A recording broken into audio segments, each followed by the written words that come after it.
నమస్తే, welcome to whistle. విశాఖలో భూమి అంటే అది మట్టి కాదు, బంగారం. 1 ఎకరం కోసం పెద్ద పెద్ద కంపెనీలు పోటీ పడే ప్రాంతంలో ఏకంగా 600 కోట్ల విలువైన 30 ఎకరాల ప్రభుత్వ భూమికి స్కెచ్ వేశారనే ఆరోపణలు ఇప్పుడు సంచలనంగా మారాయి.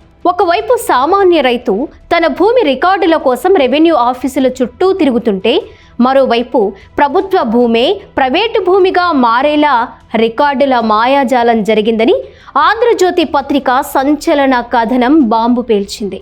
తెర వెనుక మాజీ మంత్రి, ప్రస్తుత ఎమ్మెల్యే గంటా శ్రీనివాసరావు పేరు ఎందుకు చర్చకొచ్చింది? రెవెన్యూ రికార్డులు ఎలా మారాయి? రీసర్వే ఎవరి కోసం జరిగింది? అధికారుల పాత్ర ఏంటి? 600 కోట్ల భూమి ఎవరి చేతుల్లోకి వెళ్లబోయింది? విశాఖ భూముల వెనుక దాగిన అసలు కథ ఏంటి? లేక అధికార బలం, రాజకీయ పలుకుబడితో నడిచిన భారీ భూ ఆపరేషనా? ఈరోజు విజిల్ ప్రత్యేక విశ్లేషణలో చూద్దాం.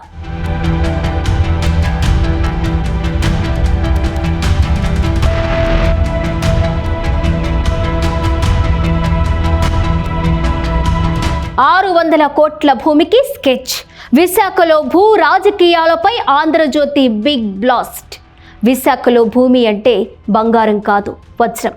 అక్కడ 1 ఎకరం అంటే సామాన్యుడి జీవితకాలం సంపాదన కంటే 1 కోటి రెట్లు ఎక్కువ. అలాంటి చోట ఎండాడలో 30 ఎకరాల ప్రభుత్వ భూమిపై కన్ను పడిందంటే అది సాధారణ భూ వివాదం కాదు. అది అధికారాన్ని, రికార్డులను, రెవెన్యూ వ్యవస్థను వాడుకుని భూమిని మాయం చేసే పెద్ద స్కెచ్ అని ఆంధ్రజ్యోతి కథనం చెబుతోంది. ఆ కథనం ప్రకారం ఈ మొత్తం వ్యవహారం వెనుక విశాఖకు చెందిన మాజీ మంత్రి గంటా శ్రీనివాసరావు పేరు ఎందుకు వినిపిస్తోంది?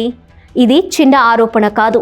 600 కోట్ల విలువైన ప్రభుత్వ భూమి, రికార్డుల్లో గయాళుగా ఉన్న భూమి అంటే ప్రభుత్వ భూమి. ఆర్ఎస్ఆర్ రికార్డుల్లో కూడా అదే. అలాంటి భూమి ఒక్కసారిగా ప్రైవేటు చేతుల్లోకి ఎలా వెళ్లేలా ప్లాన్ జరిగింది?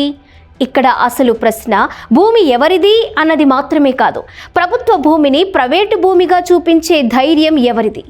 రెవెన్యూ రికార్డుల్లో మార్పులు చేయాలనే ప్లాన్ ఎవరి అండతో జరిగింది? సర్వే అధికారుల పాత్ర ఏంటి? 3 ప్రైవేటు వ్యక్తుల పేరిట సబ్ డివిజన్ ఎలా వచ్చింది? వారికే అనుకూలంగా రీసర్వే ప్రక్రియ ఎందుకు జరిగింది?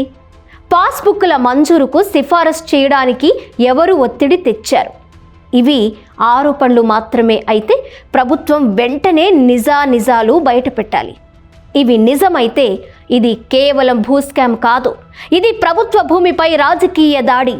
ఇది ప్రజల ఆస్తిని ప్రైవేటు జేబుల్లోకి మళ్లించే కుట్ర. ఒక సాధారణ రైతు పాస్బుక్ కోసం నెలల తరబడి తిరగాలి. ఒక పేద రైతు తన సొంత భూమి కోసం తహసీల్దార్ ఆఫీస్ చుట్టూ తిరగాలి. కానీ 600 కోట్ల ప్రభుత్వ భూమి విషయంలో మాత్రం రికార్డులు, రీసర్వేలు, సబ్ డివిజన్లు చకచకా కదలడం ఎలా? ఇక్కడ మరో కీలక విషయం. కలెక్టర్ స్థాయిలో అనుమానం రావడంతో ఈ అన్యాక్రాంతం ఆగింది. అంటే వ్యవహారం చిన్నది కాదు.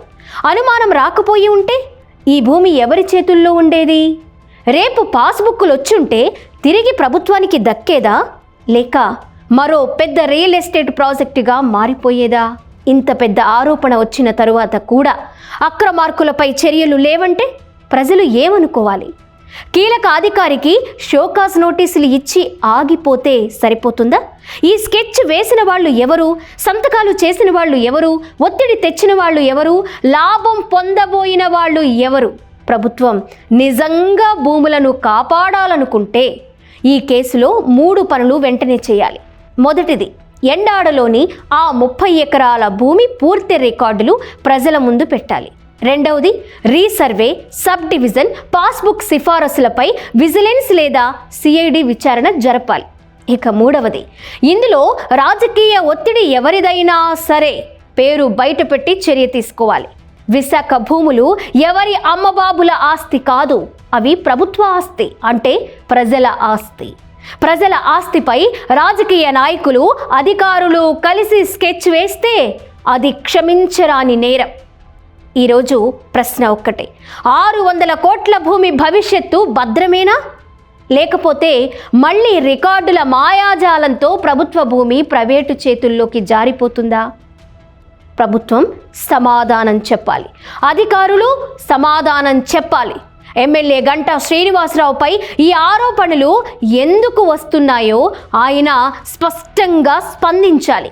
ఎందుకంటే ఇది భూమి కథ కాదు, ఇది విశాఖ భవిష్యత్తు కథ, ఇది ప్రజల ఆస్తి రక్షణ కథ, ఇది రాజకీయ భూదాహానికి పరీక్ష.